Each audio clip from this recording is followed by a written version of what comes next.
Hello and welcome to the Parsha class, Parsha Vayetzei with Taam Dagan for 5786. Today's class is sponsored by Esther Kragan and in honor of her father's Refuah Shlema, so Refuah Shlema to Rafael ben Chana, in honor of her grandmother's yard site, Chana Bat Avraham, and we might as well throw in that the whole family should see refuah and Besorot Tovot, good news, and mazel, and all good things, and certainly in the coming weeks and months, but also Ad Me'av Esrim Shana. With no further ado, let's get into Taam Dagan, lessons in food and related topics in the weekly Parsha. And we'll start with a quick summary of what we're going to cover. We're going to learn about the importance of sleep, the laws of tithing, economic consequences of food insecurity, food for weddings, and the power of mandrakes, and more. So, a lot of topics all over the place, and definitely all related to food in the parsha. So, we'll start with the very beginning of the parsha.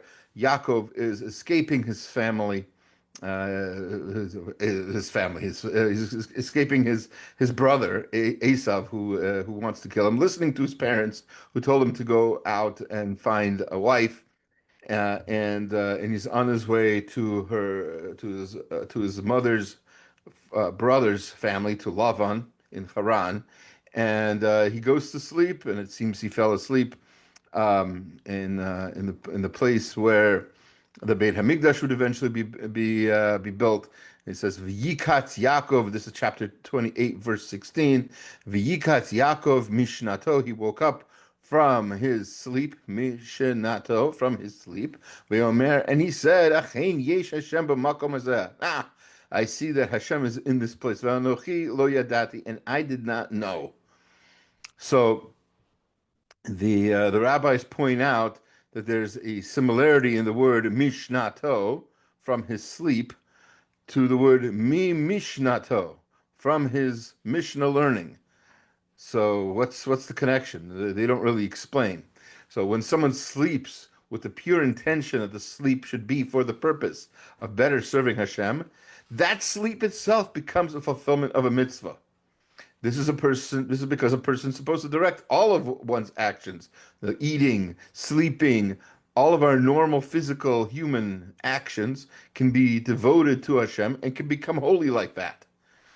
And this includes taking care of the body with healthy eating, regular sleep, and avoidance of unhealthy activities.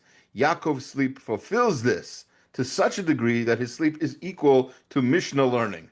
His learning and his sleep are on equal mitzvah level of observance. So that's a possibility. Um, while we're in the topic of sleep, it is obviously very healthy to sleep a proper amount of time. It helps with digestion and all kinds of other things. But it's worth mentioning that sleeping is the most mysterious thing we do. We know that it is vital. We just don't know exactly why. We can't say with any certainty scientifically what sleep is for, what is the right amount for maximum health and happiness, or why some people fall into it with ease while others struggle perpetually to attain it. We lose a third of our lives to sleep if you do the math. That's a lot of time. If you're able to live a full 120 years, that means 40 years of your life you've been asleep.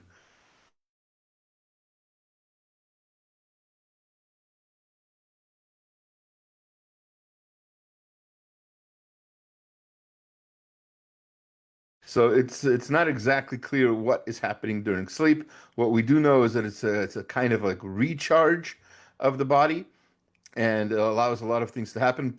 Perhaps some of it has to do with the fact that we're laying down, and the body is built in such a way that when we're up, when we're erect, then there's certain things we can't that don't function the same way as when we lie down, and the balance shifts, and the body is able to do things that it was not able to do while standing up. But that would explain it for most of us. But there are people who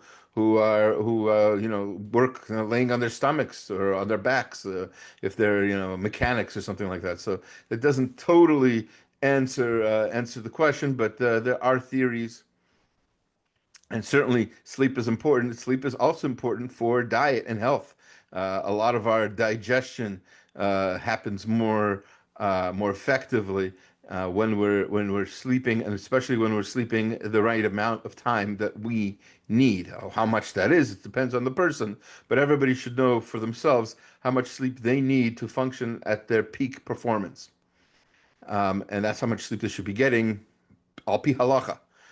the the story goes that the Chavetz Chaim, who would go around at night to the yeshiva of Radin, and would turn off the lights, would blow out the candles and turn off the lights, and basically force the boys to stop learning, even though you would think in the yeshiva community, the value of learning is so great. So the Chavetz Chaim would encourage people to sleep, because sleep is equally important, as we see here. Okay, just a few verses later, chapter 28, verse 20. V'yidar Yaakov neder lemor. Yaakov makes a neder, makes a vow, and he says, "Im yeh Elokim imadi," if Hashem is with me, ushmarani b'derech hazeh, and He's going to guard me on this path, asher anochi holech, that I'm walking on. V'natan li lechem lechol, and gives me bread to eat. Beged li'lbosh, and He gives me clothes to wear, etc., etc. Then I'm going to, as we'll see, he makes a vow. He's going to give tithes, etc. But some other questions abound, worth pointing out. First of all, it says Yaakov specifically asks for bread to eat. Why bread to eat? Why not give me food? Why bread? So it could be bread is just a general word for food, as we'll see later on in the parsha. But here, perhaps because it's the righteous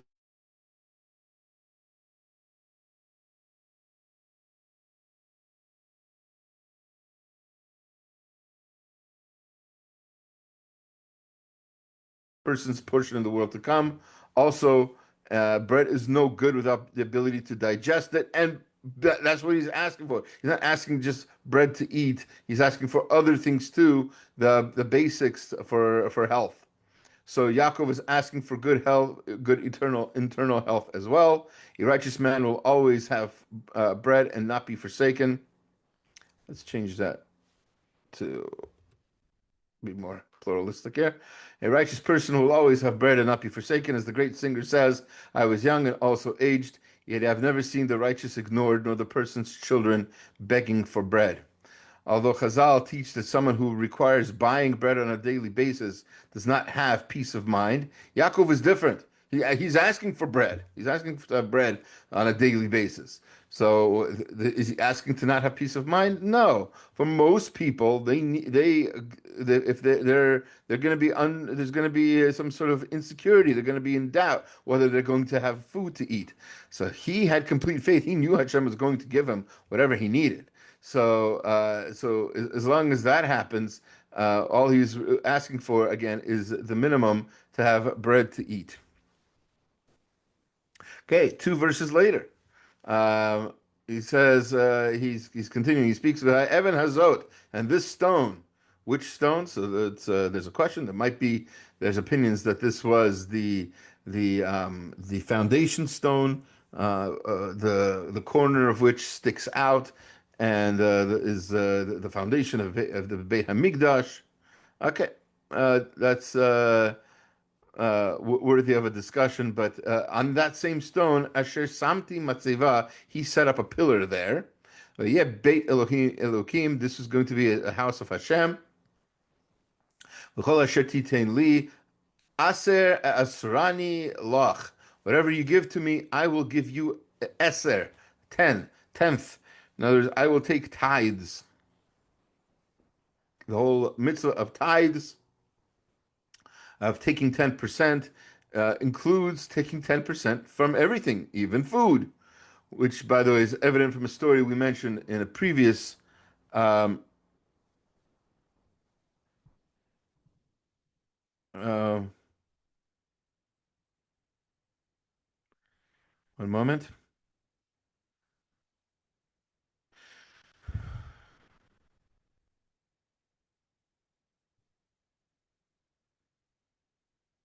All right, so we've mentioned the story before in connection to Eliezer taking Abraham's donkeys. So here too we have this idea that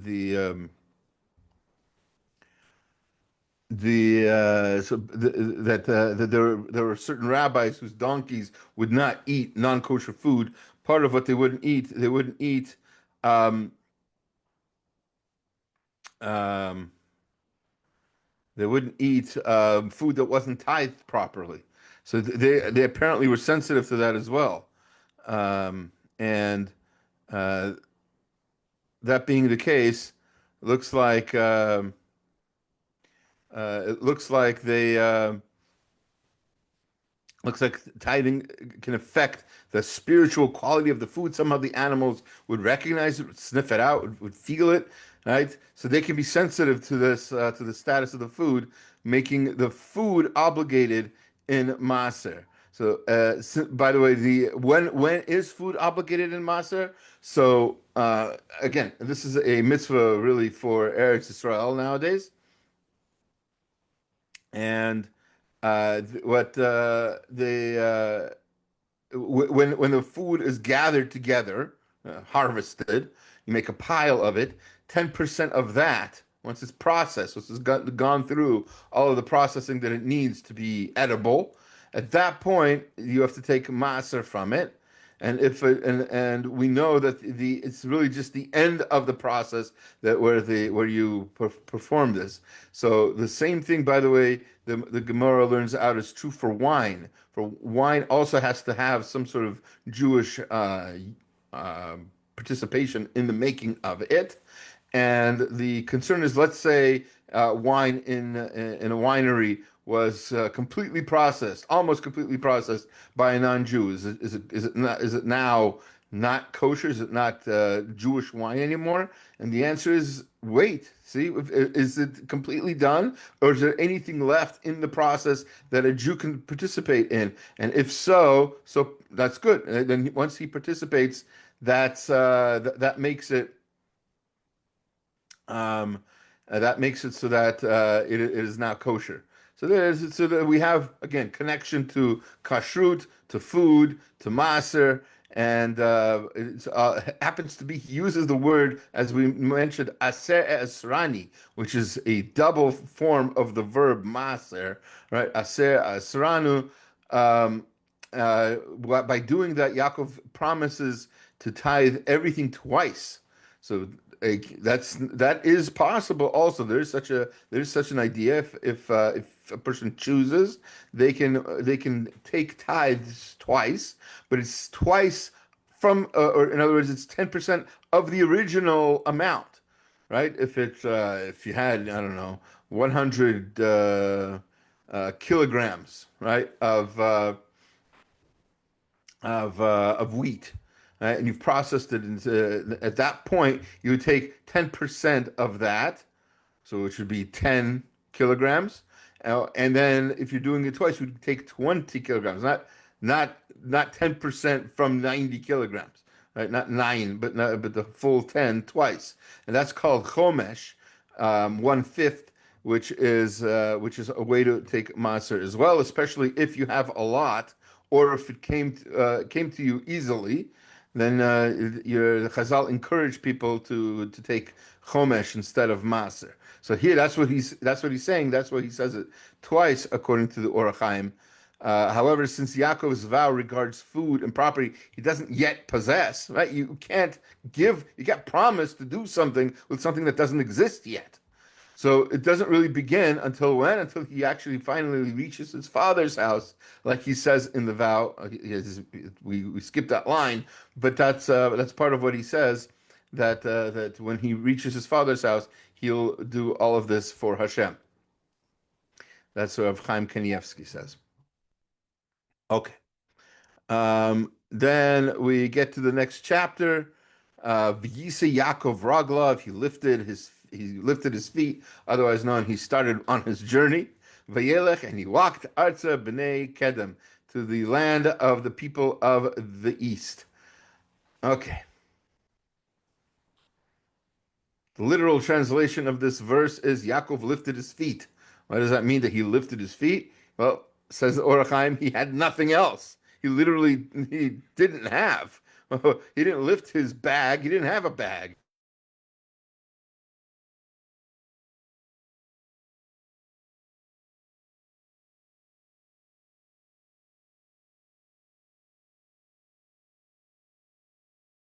else. So when he says he lifted his feet, take it literally. That's all he had to lift was his feet, and that's what he does. And then he's walking. Next verse. V'yar v'hine be'er basada. He sees that there's a. And by the way, it's worth mentioning in connection with a verse we're going to get to very soon about what he promises for Rachel. How is he promising anything if he has nothing? The point is that's his job. He can't. We'll see. We'll get to it when we get to it. But keep in mind how little he has. That's kind of why I put that there about this comment from the Orach Chaim, because it has to do with its economics. It has to do with what he can afford to do, which is as we know, food related, obviously. The next verse, he sees that there's a well in the field. V'hine sham shlosha adrei tzon urovtzim aleha. There's three flocks of sheep with the shepherds all around it. Ki min habe'er hahi. They were all around this well. Yashku ha'adarim va'evan gedola al pi habe'er. That's where they went to water the flocks, and there was a giant stone on top of the well.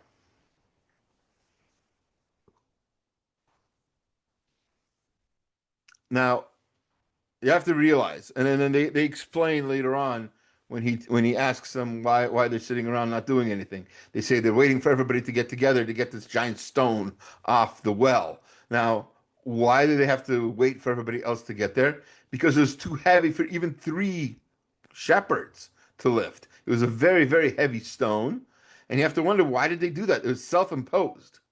So the answer is that the self-imposed situation where the shepherds need to all gather to remove the rock from the water well together is indicative of the sort of society created by suspicion and food insecurity. They don't trust each other.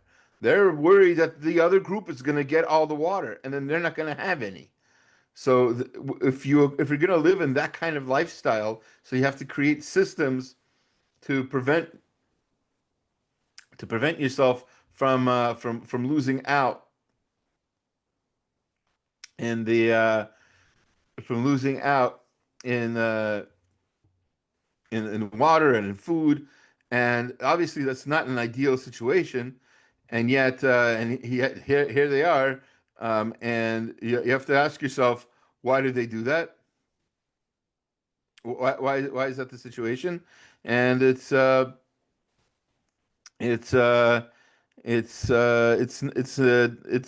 it's because they can't trust each other, and we have to avoid that from happening if we're going to live in a society to keep that, to keep a normal society where we don't have to feel afraid that somebody's going to backstab us.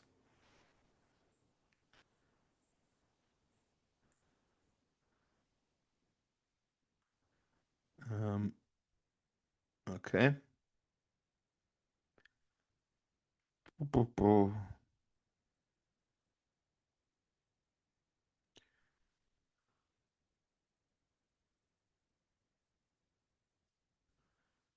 All right, beautiful.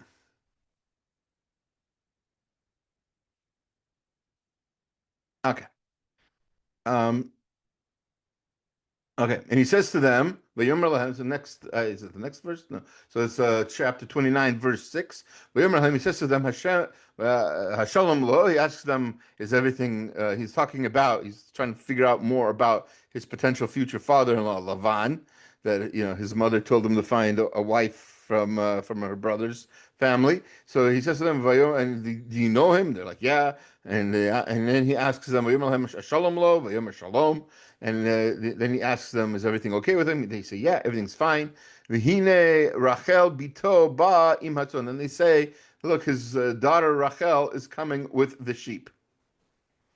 So the shepherds maybe tell. Why are they mentioning that it's his daughter Rachel coming with the sheep? They could have just said, That's his sheep over there." What's the focus? So the Or HaChaim says that they could be doing one of two things, or maybe even more. Actually, he gives some other opinions, but the ones that are related to food, anyway, are here. The shepherds may be telling Yaakov about Rachel bringing her father's sheep because they do not want to give the impression that he is rich. Right? This conforms with Chazal's understanding of the words of the wisest of all men as advice to not praise another's wealth too much. There's a pasuk in Mishlei that basically uh, the rabbis in the Gemara and Arachim understand to mean that you shouldn't when you see somebody's when you're somebody's guest, you shouldn't make a big deal about it afterwards. Speak in public and tell other people about it. Even praise, even good things about this person, because the people are going to get jealous of how wealthy this person is, etc. So otherwise, they may be implying that Lavan is too stingy to hire someone, and instead opting to place his young daughter in a precarious situation of having to deal with shepherds and other dangers. Such can happen to the fools who prioritize their money over their family's safety. Here you have exactly Lavan, the kind of person that Yaakov is about to bring into his family, or become part of his family, is just that kind of guy who seems to prioritize his wealth. He's not going to hire somebody. He'd rather have his daughter do this kind of work, even if this work is potentially dangerous. Next verse.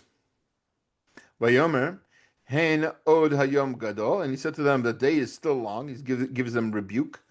Lo eight. This is not the time he has safe, but mikna. This is not the time to just sit around, chewing the corn or whatever.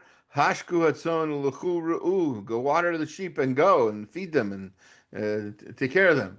So it's there's a couple of things to mention about this rebuke.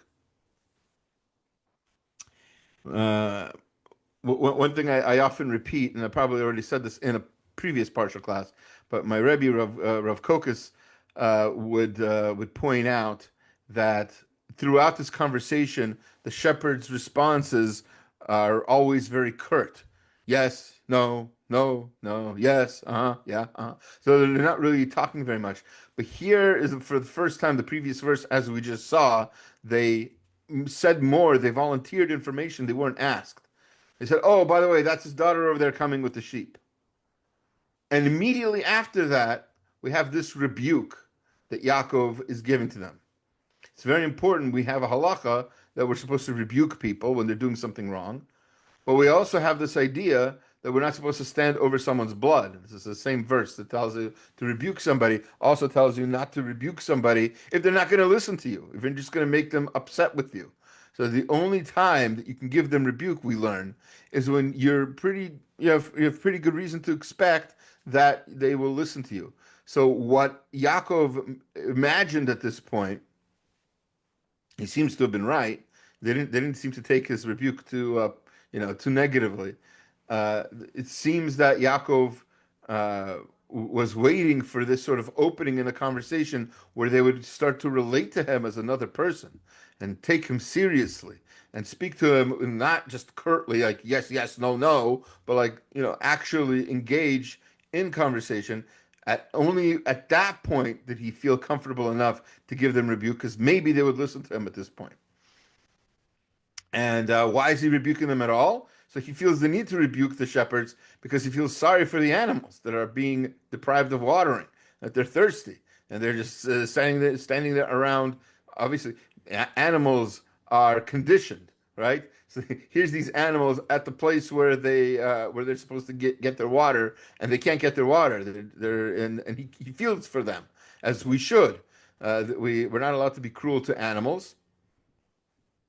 What's one of the sources for the laws of shechita is that shechita is more or less a less painful, sorry, a somewhat more painless method of killing animals for food. So that's based on the idea, at least according to some of the commentaries, of Tsar Baalei Chaim. Uh, Tsar Baalei Chaim forbids this kind of cruelty to animals, as can be seen in the Gemara in Bava Metzia 32b. Yeah, so he sees. Then they explain to him that they can't do it yet because they're waiting for everybody to gather, and that's when he's so inspired by Rachel and her behavior, her beauty, etc., that he just pops the rock right off this heavy rock that they all needed to gather for. He does it alone in like one quick snap, right? Like a cork coming out of a bottle.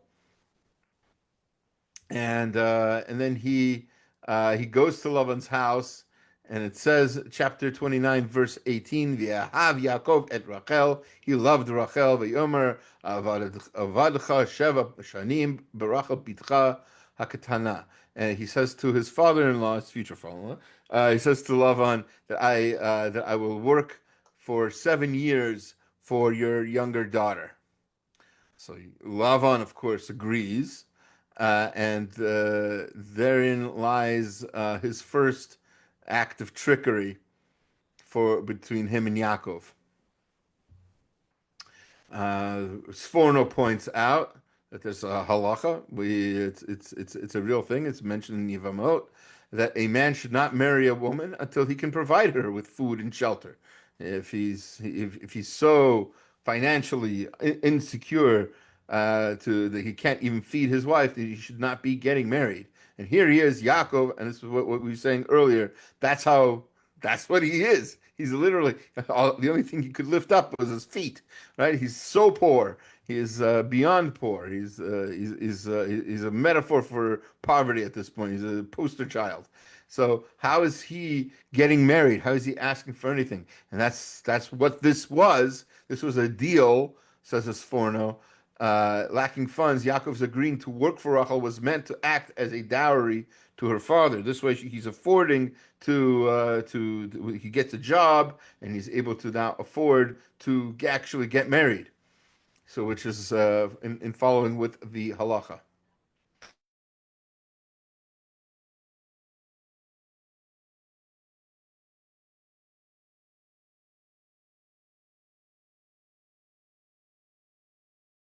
Feast. Mishta specifically is not just a feast, it's a feast that has to do with drinking alcohol, which is why the Dad Zakanian points out Lavan made such an elaborate feast in his attempt to surreptitiously make Yaakov drunk on wine to make his exchanging Leah for Rachel less noticeable. So again, alcohol and is used throughout the Torah. We've seen alcohol used in the story of Noach. We've seen alcohol used in the story of Lot. And here we have yet another example of alcohol being used to confuse somebody, or at least in an attempt to confuse somebody. He happens to be that Yaakov indeed did confuse Leah for Rachel, but there might have been other reasons for that besides the alcohol, if he had any at all to begin with. Now, while we're on the subject, what is this feast? It's the wedding feast, and we have halachot about wedding feasts, and this would be a great time to learn a little bit about those. seeing as well, hopefully we have a wedding coming up in our community, but besides that, we have we should know that this is definitely food related Torah topic, and here's our first Jewish wedding, as it were, or wedding at all, really mentioned in the Torah specifically. Right. So there are a number of halachot as related to a wedding feast. Like any feast, the menu must contain bread.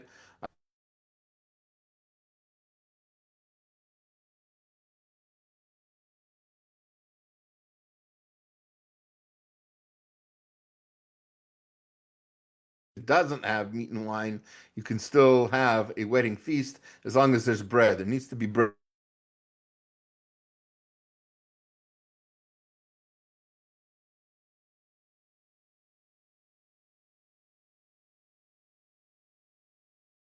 Brachot are recited in conjunction with Birkat Hamazon. So they're benching, they're saying Birkat Hamazon together. And part of that is these Sheva Brachot, the same Sheva Brachot that were said under the chuppah without bread. Right now that they're eating bread, they also say these Sheva Brachot. If both the bride and groom are getting married for the first time, these Brachot may be recited for the whole week if the celebrants so choose. You don't have to have 7 days of partying, but if you want to, you may. Any time that breakfast, lunch, and dinner, if they want, 3 times a day for the whole week. And they can say Sheva Brachot 21 times even, but or more, I guess, depending on how often they can eat. As long as they're eating bread in all those meals, and as long as there's a minyan of in all those meals, and as long as there's a panim,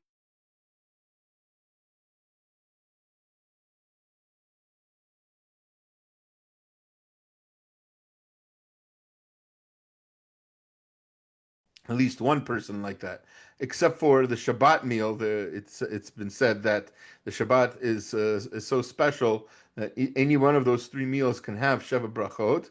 The dinner, the lunch, the Sudash Lishit, the Malava Malka after Shabbat. You can have, assuming it's all within the week, then you can definitely have for all of those meals if you want to, but you can only do it if there is somebody new, except for in those 4 meals that I did.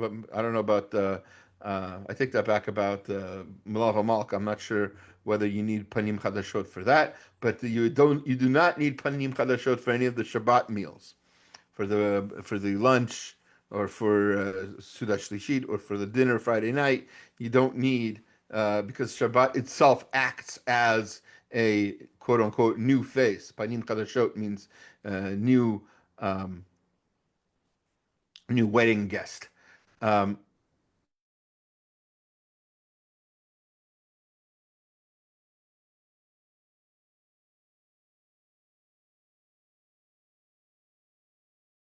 vote explain that this applies to specific circumstances, including the wedding of a Talmid Chacham. Halacha seems to apply this only for people who avoid the Suda of a circumcision and not for weddings. Furthermore, this punishment does not apply in situations when some of the attendees are people who will not act properly, since this is too often the case nowadays. I believe Vayetzei Yosef points out one is never punished in heaven nowadays for avoiding such a wedding where there's going to be inappropriate people, at least some of the guests. Okay, so next chapter, chapter 30, verse 14. And Yaakov is married. He married more than Rachel. He married Leah also, and eventually he's already had Rachel's has had trouble with having children, so he married her midwife, not midwife, is her how do you translate it? The concubine. Eh, um, her servant, right? Bilhah, and he also has had relations with Leah's maidservant Zilpah, and so he has now basically four wives instead of the one that he wanted. Not instead, three wives besides the one he wanted. There's four wives altogether, and the story continues that and he has already had a number of children, mostly from Leah. His firstborn Reuven, chapter 30, verse 14. Vayelech Reuven b'mei ktsir chitim. It's the wheat harvest season, and he goes out walking into the fields. Now he's a kid, and he's probably a hungry kid because if they have anything to eat, it's not much, right? He's working for peanuts for Lavan, and it's a big house. It's a lot of people to support. V'yimtza dudaim basadeh, and he found dudaim in the field, whatever those are. We're going to translate it as mandrakes, based on the commentary of the Ramban, the the Midrash Beishit Rabbah 72:2, the Ibn Ezra. All right, so we're going to call them these mandrakes. Right? He finds them in the field. V'yave otami, he takes them. El Leah imotu, his mother Leah. V'tomar Rachel el Leah tni na li midudaye b'nech. To give me please from the dudaim of your son. Give me some dudaim also. Give me some of those mandrakes. Now mandrakes are, the Midrash points out, the point of Hashem putting so much detail into Reuven's finding the dudaim is that despite his young age, I should probably add, and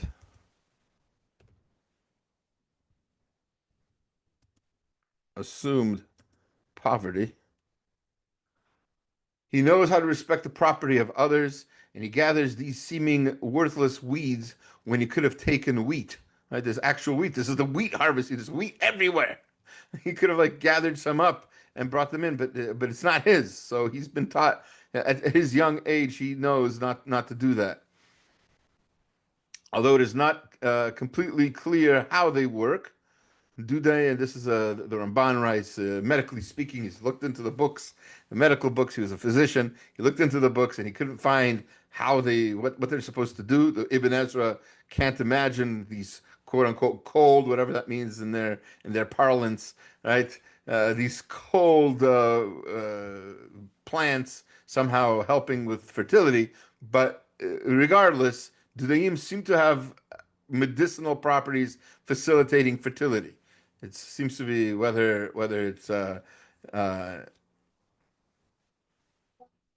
whether it encourages relations, or whether it's or whether or something else. Uh, I'm not sure how they work. They're not sure how it works, but they have some sort of properties that help facilitate fertility. And by eating the dudaim, at least according to the opinion of Rabbi Victor Miller, Rachel intends to assist fertility. We are allowed to use whatever means are contemporarily considered effective to accomplish our spiritual goals in this world. That's why we have things. That's why we have food. That's why we have medicine. Even people of faith that are not supposed to just pray and hope things happen. We're not supposed to rely on miracles. We're supposed to actually do things. And here they are. Here's the foremothers, Rachel and Leah, showing us the way. That's what she was doing by trying to get these. This demonstrates that everything in creation has a purpose, even these worthless seeming weeds. So again, the weeds, whether they were the fruit of the apple-shaped fruit, or the human-shaped inside of the fruit, or whatever it was that makes this work, that's what they were using. Then Yaakov wants to get the advice of his wives, Rachel and Leah, about whether he should leave. Now, keep in mind, and I love to point this out, even though it's not really related to food, but it's one of my favorite. Well, can't really have favorite lessons, but it's a very obvious lesson in the Torah. The Torah tells us that Yaakov saw that the situation around Lavan wasn't good. Lavan and his men, his other shepherds, were jealous of him. Were giving him a hard time. So that's a good enough by itself reason to leave, right? Your work, it's a hostile work environment, as it's called nowadays. That's already good reason to quit and find another job. Aside from this, an angel told him it's time to go back. That's a good reason also by itself. If an angel tells me get up and leave, I'm packing my bags, right? That's how it's supposed to work. But neither of those was enough for Yaakov. Yaakov wanted also the advice of his wives. He wanted to ask them, wanted to tell them everything that happened. And he tells them that everything, like I said, everything that happened, and he's uncomfortable around his father-in-law's men, and the angel told him to leave, and so they say to him, "Hello, nachriot, nachshavnu lo." Ki macharanu. Does he? Do you think that he treats us any better? He considers us like we're strangers, like nachriot, and he basically sold us. V'yochal gam achol et kaspenu. And he's eating, double eating. All right. V'yochal gam achol et kaspenu. Our price, the money, our value. He's eaten it already. He's treated us like strangers. He has sold us, and then he's eating our worth. So here, Hashem in His Torah uses the verb for eating, achila, as a metaphor for using something up. It's not the first time, definitely not the last time, but it's worth pointing out that that's what achila is. We're using something up. Whenever we eat, that's what we do, right? These are resources that Hashem has grown. As Hashem created a world that has fruits, vegetables, animal, dairy products, and when we eat, we're using that up. It no longer belongs to the world once we eat it. Yes, there's a cycle, and then there's a whole digestive system, and then eventually it becomes a fertilizer for the crops, and there's more crops. Okay, I get all that, but it's not that thing anymore. That that piece of steak, that slice of pizza, once you eat it, it's gone. And it's an important thing to consider, to think about while we're eating. It's a good from the Musar works. It's one of the reasons why it's important to learn Musar while we eat, is to sort of incorporate some of these ideas, that while you're eating, you think about the food in your hand and you realize that this food is not going to be here anymore. I'm using this up. It's it's gone. It's all the effort, all the photosynthesis, all the everything, the sunlight, everything that happened to make this thing into the food that it is, all the spices and all the cooking, all the processing, all the buying, everything, the whole cycle of everything. It basically ends, basically, right? It basically ends with my consumption of it. That's one thing that's an important lesson in and of itself. The double expression, v'yachol gam achol, he has quite devoured, right? Indicates that Lavan took everything of theirs, the Midrash says. If there was a good sheep, he would take it. If there was a tasty food, he would take that too. He was just ravenous. He was that's actually a good word to use here.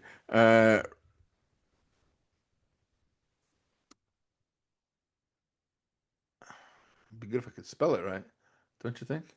That's good enough. All right. Um, so so we continue. I think two more comments on this week's Parsha.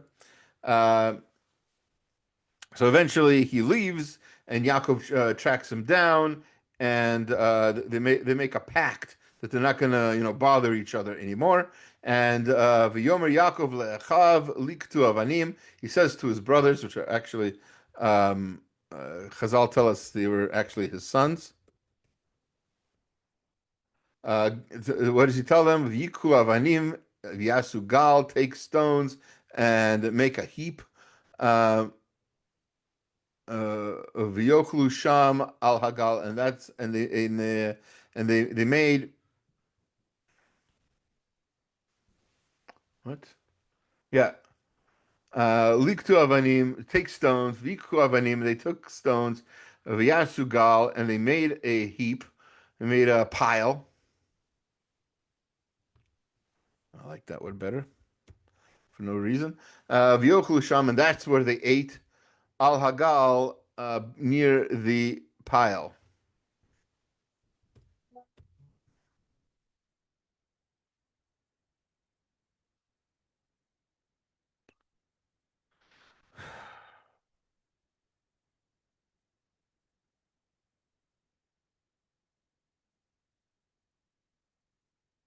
Um, so both sides, Yaakov's and Lavan's ate twice.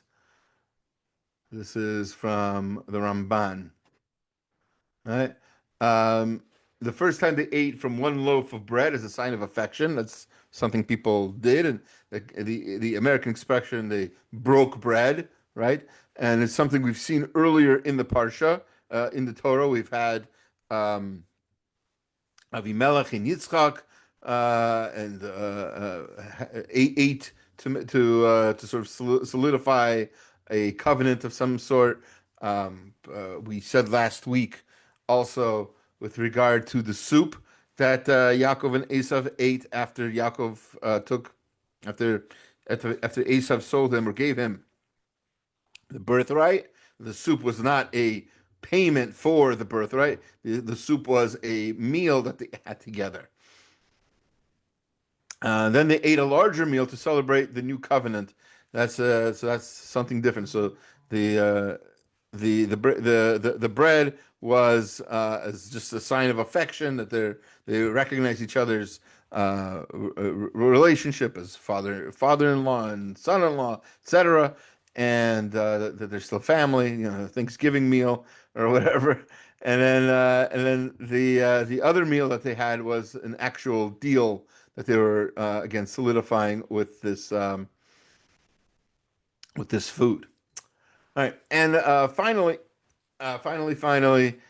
this next verse, chapter 31, verse 54. V'yizbach Yaakov zevach bahar. He offered a sacrifice on the mountain. V'ikra le'achav le'echol lechem. And he called to his brothers to eat bread. Again, these are not his brothers. He didn't have brothers. He had Esau was his only brother. So Yaakov is when it says brothers, it means his sons to eat bread. V'yochlu lechem, and they ate bread. V'yalinu bahar, and they slept that night on the mountain. All right. Um, so what's this lechem that they're eating? It says lechem. So it happens to be that the Rashi here says it's not bread. It's actually just food. It's a general word for food. How can bread be called just how can any food be called bread? Well, that's very simple. That bread, especially in the Middle East then and now, is a staple. Right? Because it is such an important staple food, any food can be generally referred to as bread, says Rashi. Now, why is it that it's how why is it a staple? So for that, we need to look at a history book by the name of Guns, Germs, and Steel by Jared Diamond. So this basic science and history put together here. Most wild plants either are regularly cross-pollinated hermaphrodites or consist of separate male and female individuals that inevitably depend on another individual for pollination. Those facts of reproductive biology vexed early farmers because as soon as they had located a productive mutant plant, its offspring would crossbreed with other plant individuals and thereby lose their inherited advantage. As a result, most crops belong to the small percentage of wild plants that either are hermaphrodites, usually pollinating themselves, or else produced by propagating vegetatively, for example, by a root that genetically duplicates the parent plant. Thus, the high percentage of hermaphroditic sulfurs in the fertile crescent flora aided early farmers because it meant that a high percentage of the wild flora had a reproductive biology convenient for humans. Sulfurs were also convenient for early farmers in that they occasionally did become cross-pollinated, thereby generating new varieties among which to select. That occasional cross-pollination occurred not only between individuals of the same species, but also between related species to produce interspecific hybrids. One such hybrid among the Fertile Crescent sulfurs, bread wheat, became the most valuable crop in the modern world. Of the first 8 significant crops to have domesticated in the Fertile Crescent, all were sulfurs. Of the 3 sulfur cereals among them, einkorn wheat, emmer wheat, and barley, the wheat offered the additional advantage of a high protein content, 8 to 14%. In contrast, the most important cereal crops of Eastern Asia and of the New World, rice and corn respectively, had a lower protein content that posed significant nutritional problems. So here you have the idea of why bread and wheat, why they became the staples and how they became the staples of the Fertile Crescent, and why, as Rashi says, any mention of bread is basically a general word that means food altogether. I want to thank you for joining me in the class. And again, Refuah Shalema to Rafael Ben Chana. And also, we should remember this the class has been sponsored Le'ilui Nishmat Chana Bat Avraham. And again, the family and our community should only see Besuras Tovos and only good things in the coming weeks, months, and years ahead. Take care.